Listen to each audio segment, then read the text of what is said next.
Hello hi నమస్తే. ప్రస్తుతం Mahabub Nagar parliament పరిధిలో జడ్చర్ల దగ్గర ఉన్నాం.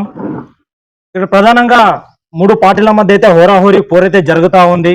అందులో భాగంగా ఈరోజు కాంగ్రెస్ పార్టీ సీనియర్ నాయకులు అదే విధంగా జనార్దన్ రెడ్డి గారు ఉన్నారు. మరి ప్రచారం ఏ విధంగా ఉంది?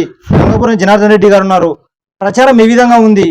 ఏం లేదనే విషయం గురించి, అసలు ప్రజలు ఏమంటున్నారు అనే విషయం గురించి అన్నగారు అని తెలుసుకుందాం. అన్న నమస్తే. అన్న నమస్తే అన్న, ప్రచారం ఏ విధంగా ఉందన్న? చాలా బాగుంది. అంటే మనం ఎర్లీ మార్నింగ్ ప్రచారంలో భాగస్వాములు అయ్యారు. అవును, ప్రజలు ఏ విధంగా రిసీవ్ చేసుకుంటున్నారు? అయితే ఒకటి 10 సంవత్సరాలు బీఆర్ఎస్ పాలన చూసినారు, 10 సంవత్సరాలు బీజేపీ పాలన చూసినారు. మాకు కాంగ్రెస్ వచ్చిన నెలకే ఇవన్నీ చేస్తుండ్రు. వచ్చే ఫస్ట్ రోజే బస్సు ఫ్రీ కానీ ఆరోగ్యశ్రీ కానీ ఇవి కూడా చేసిండు. ఇప్పుడు కూడా ఇవి కూడా ఇది మన దీపం పథకం కానీ కరెంటు బిల్లు కానీ ఇవి చేస్తుంది. కోడ్ వచ్చేందుకు ఆగిందని వాళ్ళే చెప్తున్నారు. అయినా కోడ్ వచ్చేందుకు ఆగింది, తప్పకుండా చేస్తారని నమ్మకం మాకుంది. రేవంత్ రెడ్డి గారి నాయకత్వం మీద, రేవంత్ రెడ్డి మాట మీద మాకు నమ్మకం ఉంది అనేది వాళ్ళు చెప్తున్నారు. గంగాపురం జనార్దన్ రెడ్డి గారు కాంగ్రెస్ పార్టీ సీనియర్ నాయకులు. ఓకే, ఒక విషయం ఏంటంటే బీఆర్ఎస్ పార్టీ అధికారంలో 10 సంవత్సరాలు ఉంది. మరి ఎందుకు ఆయన వేరే పార్టీ దిక్కు చూడలేదు?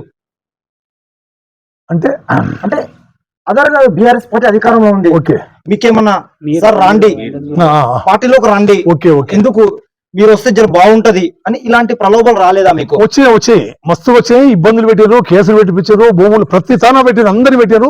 కొందరు చాలా మంది పోయినరు. ఎందుకంటే కొందరు గట్టిగా ఉన్న వాళ్ళు ఉన్నారు, ఒక పార్టీలో ఉన్నారు. కొంతమంది పోయిన వాస్తవమే. వాళ్ళు ఇప్పుడు కూడా రియలైజ్ అయ్యి మళ్ళీ కొంతమంది వస్తున్నారు, వచ్చారు కూడా. సార్, ఇప్పుడు మీకు పోకపోవడానికి గల ప్రధాన కారణం ఏంటి సార్? అంటే మొదటి సంధి కాంగ్రెస్ అభిమానం. ఎందుకంటే నేను సర్పంచ్ 80లో సర్పంచ్ అయినా, మార్కెట్ కమిటీ చైర్మన్ అయినా. అప్పుడు నరసప్ప గారు వచ్చిండు, అనంతరాములు గారి నుండి మేము ఫస్ట్ కాంగ్రెస్ లో జాయిన్ అయినాం. వాళ్ళ పథకాలు మంచిగా ఉన్నాయి. కాంగ్రెస్ పార్టీ రాహుల్ గాంధీ కానీ, తాత కానీ, అవ్వ కానీ వీళ్ళందరూ కూడా ప్రాణత్యాగాలు చేసిండ్రు. వీళ్ళందరూ కేసీఆర్ సంగతి చూసిందిగా ఎక్కడ ఉంటే అక్కడ పోయిన కాదు. మొదటి సంధి కాంగ్రెస్ పార్టీ దేశం కొరకు అంకితమైంది కాబట్టి మేము కూడా దీంట్లో ఉంటే బాగుంటుంది. మొదటి సంధి కూడా మేము దీంట్లోనే ఉన్నాం, పార్టీలో ఉన్నాం. ఈ జడ్చర్ల నియోజకవర్గంలో అది యాక్చువల్ గా అనిరుద్ధ్ రెడ్డి గారు కాంగ్రెస్ పార్టీ, అది పిల్లల పార్టీ. దాంట్లో పిల్లలే ఉన్నారు. అలాంటి పిల్లలు ఈ రోజు ఎలా విజయం సాధించారు? అదేం లేదు, ఎందుకంటే పిల్లలు కూడా అవసరమే. యాక్చువల్ గా ప్రచారంలో ముందు మేము వచ్చాను ప్రచారంలో కొంతమంది బీఆర్ఎస్ పార్టీ సీనియర్ నాయకులు కూడా ఒక విషయం చెప్పారు. ఇది పిల్లల పార్టీ, మొత్తం అనుద్రుడి మొత్తం పిల్లలే ఉంటారు. మరి అలాంటి పిల్లలే ఈరోజు విజయం సాధించారా? మరి ఎట్లా గెలిచారు? దాదాపు లక్ష్మాడికి 40,000 మెజార్టీ ఉండే. మరి పిల్లలు అందరం కలిపి మేము 40,000 మైనస్ కొట్టుకుంటూ మనం 20,000 వరకు దగ్గర మేము తెచ్చాం కదా. పిల్లలు కూడా ఉరికెట్ మనకు యూత్ కూడా కావాలి, పెద్దోళ్ళు కావాలి, అందరు కావాలి. వాళ్ళు ఉరుకుతున్నారు కాబట్టి వీళ్ళే అనే మొత్తం కొంచెం అనుకున్నది వాస్తవమే. అదేం అట్లేం కాదు, పిల్లల పార్టీ ఏం కాదు, పెద్దల పార్టీ. ఇంకొక విషయం అన్న, యాక్చువల్ గా ఈ మహబూబ్ నగర్ పార్లమెంటు స్థానం ప్రధానంగా ఎవరి మధ్య ఉండబోతుంది? ఈ వంశీచంద్ర రెడ్డి మధ్యన, డికేఆర్ మధ్యన ఉంటది. అని మేమే పై చేయి ఉంది. ఎందుకంటే వాళ్ళు కూడా బీజేపీ కూడా ఒక నిమిషం చెప్తా, 10 సంవత్సరాల పాలన ఉంది. పిండి సంచులు ఇప్పుడు రైతులకు పోయినాము, 500, 600 ఉన్నది 1500 అయింది. పెట్రోల్ డీజిల్ 40-50 రూపాయలకు వచ్చేది, దాదాపు 3 అంతలు పెరిగి 120 రూపాయలు పెట్రోల్ అయింది, 110 రూపాయలు డీజిల్ అయింది. మేము ఇట్లా అయితే అని చెప్పి ఇంకోటి 1000 కోట్ల రూపాయలు ఆదాని అంబానీ అసోటోళ్లకు మాఫ్ చేస్తుండ్రు, రైతులకు బిచ్చమేసినట్టు 2000 వేస్తుండ్రు. ఇదేం కర్మ ఇదని వాళ్ళు రైతులేం ప్రశ్నిస్తున్నారు. ఇంకొక విషయం అన్న, కాంగ్రెస్ పార్టీ సీనియర్ నాయకులు ఎవరైతే ఉన్నారో, పార్టీ కోసం కష్టపడినటువంటి వ్యక్తులు ఈ రోజు ఎనికి స్థానంలో ఉన్నారు. ఎవరైతే నిజాయితీగా కాంగ్రెస్ జెండా పట్టుకొని ముందర ఉండాల్సినటువంటి వ్యక్తులు గెలిచేంత వరకు ముందర ఉన్నారు. గెలిచిన తర్వాత ఎనికి సైడ్కు వెళ్ళారనేది ఒక బలమైన వార్త వినపడుతుందన్న. ఇది ఒకటే కాదు, ఈ ఉమ్మడి పాలమూరు జిల్లా మొత్తం టోటల్ గా ఇదే చర్చ నడుస్తుంది. ఏం లేదు, ఎందుకంటే మొత్తం కేసులకు భయపడి దానికి భయపడి చాలా మంది పోయినారు. వాళ్ళు మళ్ళీ వస్తే మాత్రం తప్పకుండా ఆహ్వానిస్తున్నాం. కొంతమంది ఎందుకంటే అనుకుంటారు, అరే మేము కష్టపడితే కానీ. ఇప్పుడు ఆ ఎలక్షన్ కొరకు అందరూ అవసరమే. ఎవరికి ఎమ్మెల్యే గారు కానీ ఎవరికి స్థానం ఇవ్వాలో ఇస్తారు. మేము మొదటి సంధి సీనియర్, మాకు ఇచ్చే స్థానం మాకు ఇస్తారు.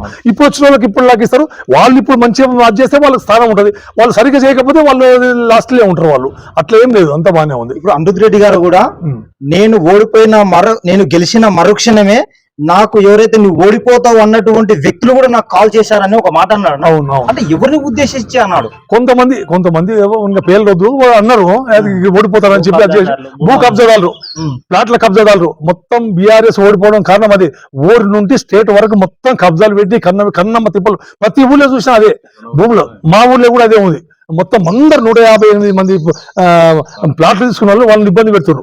బై 1 బై 2 ఉన్నదని కింద మీద చేసి కాయిదాలు తీసుకుని వాళ్ళు లక్షల కోట్లు 1000 కోట్లు 100 కోట్లు సంపాదించుకోవడం వాళ్ళే ఫోన్ చేసి. మీలాంటి వ్యక్తులు ప్రశ్నించినప్పుడు మీ పైన ఏమైనా కేసులు ఏమన్నా అయినా ఇప్పుడు ప్రతి వారం పోతూనే ఉన్నాం మేము కేసు. 10 సంవత్సరాల నుండి మేము కేసులు తిరుగుతూనే ఉన్నాం. ఇప్పుడు కూడా కేసు అన్ని కావాలని పెట్టిన కేసులు ఇవన్నీ. ఎందుకంటే ఇదివరకు మీకు తెలుసు వాళ్ళ గవర్నమెంట్ ఉన్నప్పుడు యంత్రాంగం అంతా చేతులు తీసుకొని ఎవరైతే పలానోళ్ళు కాంగ్రెస్ ఉన్నట్టు వాళ్ళ మీద కేసు, ఇంకేదన్నా కేసు, ప్రశ్నిస్తే కేసు, న్యాయం అంటే కేసు, ఇవన్నీ చేసి వాళ్ళ పాపం బండి వాళ్ళ ఇంటికి తెలిసిన ప్రజలు. ఇప్పుడు పార్లమెంటు స్థానంలో ఎంత మెజార్టీ గెలిచే అవకాశాలు కనిపిస్తున్నాయి కాంగ్రెస్ పార్టీ? ఎందుకంటే సీఎం గారు ప్రతిష్టాత్మకంగా తీసుకున్నటువంటి పార్లమెంట్ స్థానం ఇది. ఎందుకంటే ఎక్కువ సార్లు ఇక్కడే ఈ పార్లమెంటు స్థానానికి రావడం కూడా జరిగింది. మరి ఎంత మెజార్టీ వచ్చే అవకాశాలు కనిపిస్తున్నాయి? దాదాపు 1 నుండి 2 లక్షల మెజార్టీ రావాలనుకుంటున్నాం. అది కూడా వస్తుంది. ఎందుకంటే పబ్లిక్ స్పందన బట్టి వాళ్ళే అంటారు, అయ్యా మా రేవంత్ రెడ్డి గారు మన జిల్లా ముఖ్యమంత్రి అయ్యిండు, 70 ఏళ్ల కింద బుర్ర రామకృష్ణ అయ్యింది, ఇప్పుడు మన జిల్లా ముఖ్యమంత్రి అయ్యింది, మనం గెలిపించుకోవాలి. ఆ కష్టం ఉంది వాళ్ళ తన పబ్లిక్ తో. అదే వాళ్ళు అంటారు, రేవంత్ రెడ్డి వస్తేనే 1000 కోట్లు వస్తాయి మనకు, మనం బాగుపడతాం, మొన్న కొడంగల్కి ఎట్లా ఇచ్చిండో అట్లా నిధులు వస్తాయి, మనం అందరం బాగుపడతాం అనే ఉద్దేశం వాళ్ళకి పబ్లిక్ అంటారు. గంగాపురం జనార్దన్ రెడ్డి గారు ఇప్పుడు జరగబోయేటటువంటి లోకల్ బాడీ ఎలక్షన్ లో కంటెస్టెంట్ గా ఏమైనా చేసే అవకాశాలు ఉన్నాయా, లేదా ఇక్కడ ఉన్నటువంటి కాంగ్రెస్ పార్టీ తరపు నుంచి ఏదైనా పదవి వచ్చే అవకాశాలు కనిపిస్తున్నాయి? ఎవరికి మాగా? సరే ఇప్పుడు పార్టీ చేసుకుంటూ, ఎందుకంటే మీరు చేసిన కష్టానికి పార్టీ గుర్తించి నీవి చైర్మన్ గా ఉండు అంటే ఈ పదవి కావాలా, లేదంటే గ్రామ స్థాయిలోనూ నీకు కావాలా? లేదు, వాళ్ళు అధిష్టానం ఎట్లా నిర్ణయిస్తే అట్లా, అధిష్టానం ఎట్లా నిర్ణయిస్తే అట్లా. దానికి మేము ఇప్పటి వరకు పదవులు కావాలనుకోలేదు. ఇంతకన్నా ముందు కూడా మార్కెట్ కమిటీ చైర్మన్ నేను అడగలేదు, పిలిచి ఇచ్చిండ్రు. ఇప్పుడు కూడా పిలిచిస్తే తీసుకుంటాం, లేకపోతే పార్టీకి పని చేస్తాం. మేము ఇయ్యలేదని చెప్పి మేము అలిగి కూర్చునేది లేదు, వ్యతిరేక చేసేది లేదు. అంటే 1,00,000 మెజార్టీతో పార్లమెంట్ స్థానం అయితే కైవసం చేసుకుంటారు. ఖచ్చితంగా. ఇప్పుడు DKR ఒక మాట చెప్తుంది, కంపల్సరిగా నేను నా స్థానం పార్లమెంటు స్థానం కంపల్సరిగా నేను కైవసం చేసుకోబోతున్నాను, కంపల్సరిగా ఆయన ఓడగొడతాము అనేది ఒక దృఢ సంకల్పంతో ఆమె చెప్పడం అయితే జరిగింది. ఎంతవరకు చూస్తారన్నది? ఒకటి వ్యక్తుల మధ్య చూస్తే కూడా డీకే కుటుంబం, నేను సర్పంచ్ ఉన్నప్పుడు కూడా సారా దందాలు ఈ దందాలన్నీ ఉన్నాయి. ప్రతి ఒక్కటి మీకు అందరికి తెలిసిన సంగతి. ఈ వంశీచంద్రరెడ్డి మీద ఇంత మచ్చలేదు. 5 సంవత్సరాలు ఎమ్మెల్యే చేస్తే కూడా ఒక చిన్న మచ్చలేదు. అట్లా వ్యక్తిగతంగా మంచోడు, హైకమాండ్ కూడా మంచి అది ఉంటుంది. ఇప్పుడు వీళ్ళు డీకేఆర్ ఏమింది, ఎక్కడ పార్టీ ఎక్కడ బలం ఉంటే అక్కడ పోయి, ఎక్కడ పార్టీ గెలుస్తుందంటే అక్కడ పోయి మినిస్టర్లు తీసుకొని అల్లుని గెలిపించుకొని, మొన్న కాంగ్రెస్ కి ఎన్నుపోటు పొడిచి బీసీ మహిళను ఓడగొట్టింది. ఎందుకంటే ఇద్దరు కుమ్ముక్కై మనమే ఉండాలి, నువ్వు ఉంటే నువ్వు, నేనుంటే నేను అని చెప్పి ఆ జిల్లా వ్యాప్తంగా అందరు కూడా తెలిసింది. ఓడగొట్టి వాళ్ళను అది చేసుకున్నారు. ఇప్పుడు వాళ్ళు ఆమె మాట నమ్మే ప్రసక్తి. కొంతమంది బీజేపీ ఉన్నోళ్ళు వాళ్ళు బట్టి ఉంటారు, తప్పదు. ఇప్పుడు అది ఎంతవరకు వాస్తవం? తప్పు అది. అంటే నేనేమంటున్నా అంటే ఇట్లా ఉదాహరణకు గద్వాల సరిత, సరిత తిరుపతి అని ఓడగొట్టాలని చెప్పి వీళ్ళు ప్లాన్ ప్రకారంగా చేశారంట. ప్లాన్ ప్రకారంగా చేశారు. ఇప్పుడు ఆమె కూడా సరిత తిరుపతి గారు ఒక విషయం చెప్పారు, కంపల్సరిగా నేను కూడా పార్లమెంటు స్థానం ఓడగొడతా, కంపల్సరీ ఆమెనని ఆమె దృఢ సంకల్పం ఉంటారు. అవును, కరెక్టే కదా. ఇప్పుడు అందరు కూడా గమనిస్తారు కదా. ఇంతకు ముందు వీడియో లేకుండే, ఫోన్ లేకుండే, కథ లేకుండే, ఎవరు చెప్తే ఒక ఊరికి ఒక పెద్దమని చెప్తుంటే అది ప్రతి ఒక్కరికి తెలుసుకుంటుండ్రు, చూస్తుండ్రు.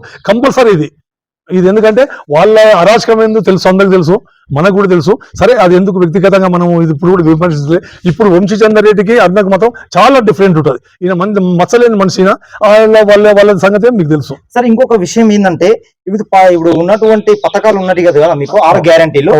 6 గ్యారంటీ స్కీమ్ ఏమేమి నెరవేర్చారు సార్? ఇప్పుడు ఫస్టే బస్సు ఫ్రీ, ఈ ఆరోగ్యశ్రీ, అది ఇప్పుడు మనకు కోడ్ ఉన్నందుకు ఈ కరెంటు బిల్లు, ఈ సిలిండర్ మన జిల్లా కానీ ఆగింది, అంతటా ఎమ్మెల్సీ దాని కొరకు ఆగింది. ప్రజలకు వెళ్ళిపోయింది ఇది. మేము ప్రజలకు ఇదంతా చెప్తున్నాం, చేయలేదు అంటే వాళ్ళు 10 సంవత్సరాలు ఉంటే ఇప్పుడు మీరు ఫోన్ చేసాము ఆనే ఉన్నాము. పబ్లిక్ అంటారు, అయ్యా 10 సంవత్సరాలు వాళ్ళు ఏం ఓరగా పెట్టారు, ఈ 2 నెలలు 3 నెలలే ఒకరు ఇల్లు అన్నదమ్ములు ఏర్పడ్డప్పుడు కుదురుకోవాలని వాళ్ళే చెప్తుండ్రు. అందుకు రేవంత్ రెడ్డి తిప్పల వాడు చేస్తూనే ఉన్నాడు. ఈ ఆగస్టు వరకు రుణమాఫీ ఇవన్నీ కూడా అవుతాయని చెప్పి వాళ్ళు గట్టి నమ్మకంతో ఉన్నారు. Okay, thank you so much అన్న. కంపల్సరీగా మహబూబ్ నగర్ పార్లమెంటు స్థానం అయితే కాంగ్రెస్ పార్టీ కైవసం చేసుకోబోతుంది. గంగాపురం జనార్దన్ రెడ్డి గారు అయితే ఖరాఖండికి అయితే చెప్పడం అయితే జరిగింది.